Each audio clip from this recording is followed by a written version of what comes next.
मोदी पहुंचे हैं ऑडी डोम स्टेडियम की तस्वीरें हैं जहां पर इंडियन डायस्पोरा आप देख सकते हैं। आपको बता दें कि कोविड के बाद ये सबसे बड़ा डायस्पोरा होगा। लगभग 7,000 भारतीयों को प्रधानमंत्री नरेंद्र मोदी संबोधित करेंगे। खुशी और उत्साह का आलम चरम पर है। 12 राष्ट्राध्यक्षों वर्ल्ड लीडर से मुलाकात करेंगे, साथ साथ 15 प्रोग्राम्स में हिस्सा भी लेंगे। आपको याद होगा पिछले ही महीने 2 मई को जो प्रधानमंत्री नरेंद्र मोदी अपने यूरोप दौरे पर गए थे तो पहला विजिट उनका जर्मनी में बर्लिन का था और आज एक बार फिर से जर्मनी म्यूनिख पहुंचे हैं। और आपको बता दें ये दौरा इसलिए भी खास है क्योंकि जर्मन चांसलर ओलाफ सोल्ज ने उन्हें खास इन्विटेशन दिया है, जबकि भारत G7 का मेंबर नहीं है। सकते हैं प्रधानमंत्री नरेंद्र मोदी पहुंच चुके हैं। हम स्टेडियम में मौजूद हैं और ये सीधी तस्वीर हम आपको दिखा रहे हैं। देखिए स्टेडियम का चक्कर लेते हुए प्रधानमंत्री नरेंद्र मोदी, गजब का माहौल, गजब का उत्साह, सबका अभिवादन स्वीकार करते हुए प्रधानमंत्री। आप लोगों का क्रेज देखिए जो भारतीय यहाँ पर मौजूद हैं। ये लाइव तस्वीर, हम स्टेडियम में ही मौजूद है, हमारे बिल्कुल ठीक सामने प्रधानमंत्री नरेंद्र मोदी। ये देखिए बड़ी संख्या में लोग वहां पर है, लोगों का अभिवादन स्वीकार करते हुए पूरे स्टेडियम का ये चक्कर प्रधानमंत्री लेते हुए। अभी प्रधानमंत्री यहाँ पर आए हैं। 6:30 बजे का भारतीय समय अनुसार जो है वो समय था। 15 मिनट बाद प्रधानमंत्री यहाँ पर पहुंचे हैं और देखिए तस्वीर आप देख रहे हैं।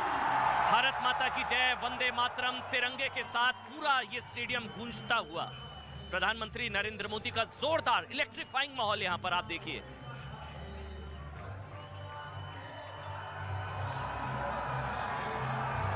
और अब प्रधानमंत्री नरेंद्र मोदी मंच की तरफ बढ़ते हुए,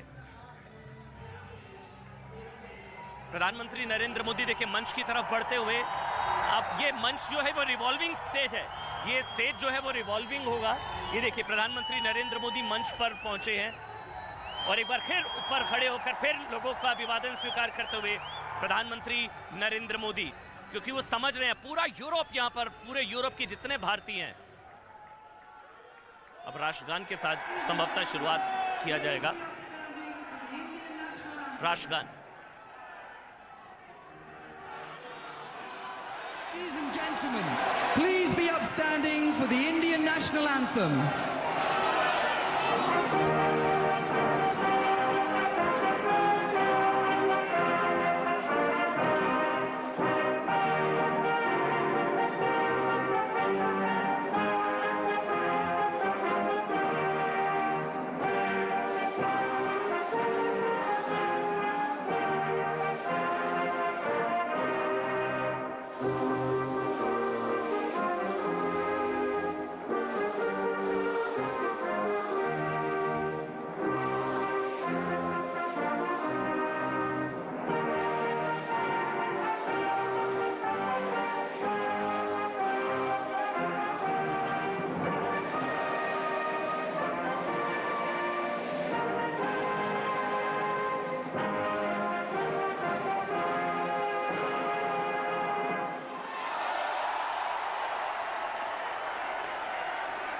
तो राष्ट्रगान के साथ कार्यक्रम का आयोजन देखिए, आगाज जो कल्चरल प्रोग्राम वो रामधुन के साथ शुरू हुआ था और कार्यक्रम जो है वो राष्ट्रगान के साथ प्रधानमंत्री नरेंद्र मोदी अब सब यहाँ पर सेटल डाउन होंगे और उसके संबोधन प्रधानमंत्री का शुरू होता होगा।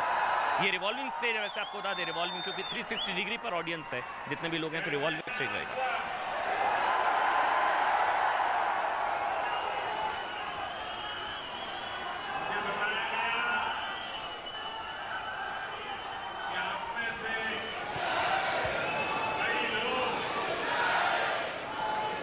नमस्कार।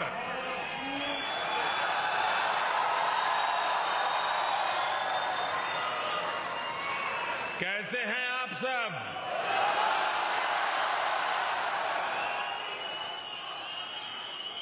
मुझे बताया गया कि आप में से कई लोग आज बहुत दूर दूर से लंबा सफर तय करके यहां आए हुए हैं। मैं आप सभी में भारत की संस्कृति, एकता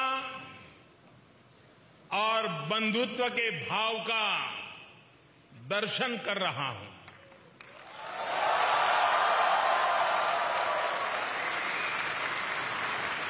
आपका ये स्नेह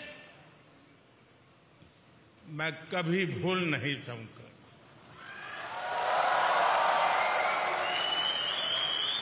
आपके इस प्यार के लिए, इस उत्साह और उमंग के लिए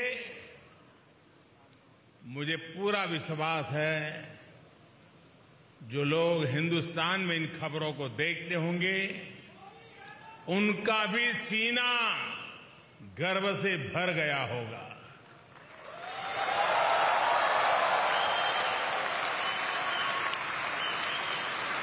साथियों, आज का दिन एक और वजह से भी जाना जाता है। आज 26 जून है। जो डेमोक्रेसी हमारा गौरव है, जो डेमोक्रेसी हर भारतीय के डीएनए में है, आज से 47 साल पहले इसी समय उस डेमोक्रेसी को बंधक बनाने, डेमोक्रेसी को कुचलने का प्रयास किया गया था। आपातकाल का कालखंड, इमरजेंसी भारत के वाइब्रेंट डेमोक्रेटिक इतिहास में एक काले धब्बे की तरह है, लेकिन इस काले धब्बे पर सदियों से चली आ रही लोकतांत्रिक परंपराओं की श्रेष्ठता भी पूरी शक्ति के साथ विजयी हुई। लोकतांत्रिक परंपराएं इन हरकतों के लिए भारी पड़ी है। भारत के लोगों ने लोकतंत्र को कुचलने की सारी साजिशों का जवाब लोकतांत्रिक तरीके से ही दिया। हम भारतीय कहीं भी रहे अपनी डेमोक्रेसी पर गर्व करते हैं।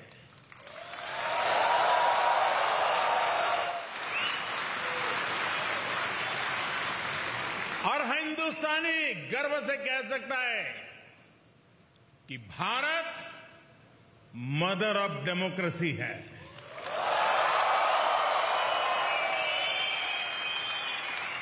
लोकतंत्र का हजारों वर्षों का हमारा इतिहास आज भी भारत के कोने कोने में जीवंत है। इतनी सारी भाषाएं, इतनी सारी बोलियां, इतने अलग अलग तरह के रहन सहन के साथ भारत की डेमोक्रेसी वाइब्रेंट है। हर नागरिक का विश्वास है, उसकी आशा है और प्रत्येक नागरिक के जीवन को सशक्त कर रही है। भारत ने दिखाया है कि इतने विशाल और इतनी विविधता भरे देश में डेमोक्रेसी कितने बेहतर तरीके से डिलीवर कर रही है।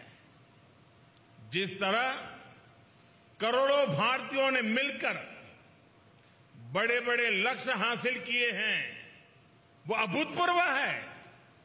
आज भारत का हर गांव ओपन डेफिकेशन फ्री है।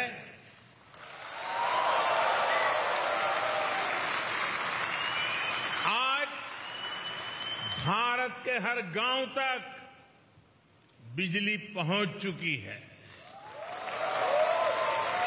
आज भारत का लगभग हर गांव सड़क मार्ग से जुड़ चुका है। आज भारत के 99% से ज्यादा लोगों के पास क्लीन कुकिंग के लिए गैस कनेक्शन है।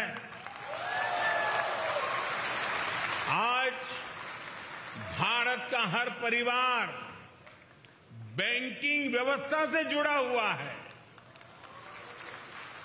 आज भारत के हर गरीब को 5 लाख रुपए मुफ्त इलाज की सुविधा उपलब्ध है।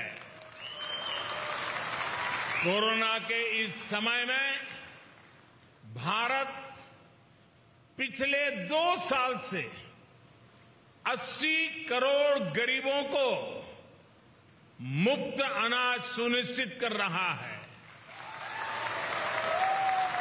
इतना ही नहीं, आज भारत में औसतन हर 10 दिन में, आज स्टार्टअप की दुनिया है ना, हर 10 दिन में एक यूनिकॉर्न बन रहा है।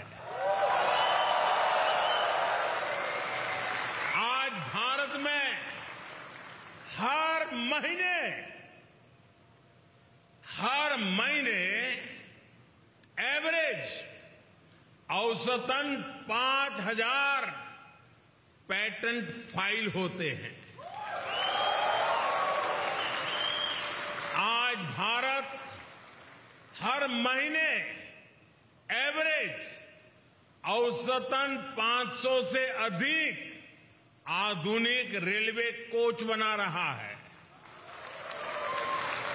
आज भारत हर महीने एवरेज औसतन 18 लाख घरों को पाइप वाटर सप्लाई से जोड़ रहा है, नल से जल। भारतीयों के संकल्पों की ये सिद्धियों की लिस्ट बहुत लंबी है। मैं अगर बोलता जाऊंगा तो आपके डिनर का टाइम हो जाएगा।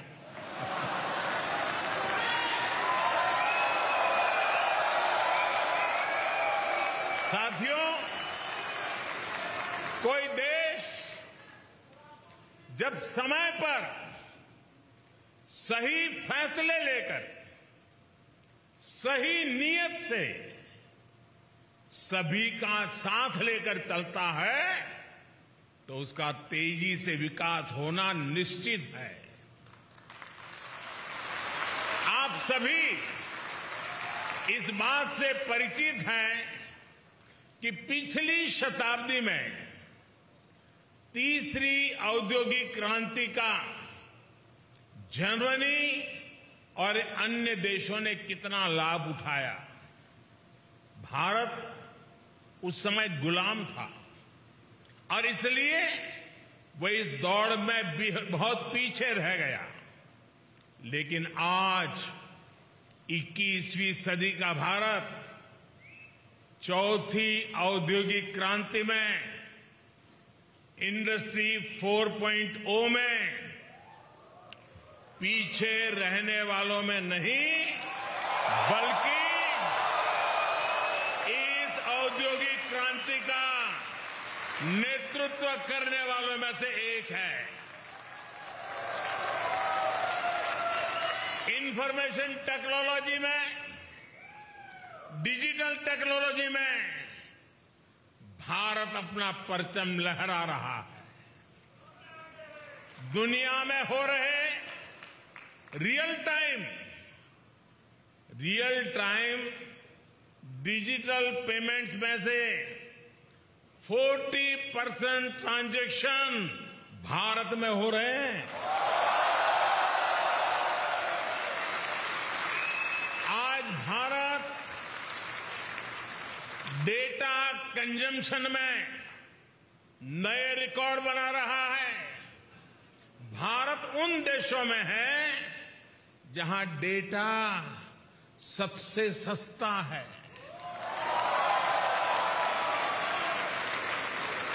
इक्कीसवीं सदी के नए भारत में लोग जितनी तेजी से नई टेक्नोलॉजी अपना रहे हैं वो किसी को भी हैरान कर सकती है। कोरोना वैक्सीन लगवाने के लिए वैक्सीनेशन सर्टिफिकेट पाने के लिए बनाए गए कोविन पोर्टल पर करीब 110 करोड़ रजिस्ट्रेशन हुए हैं।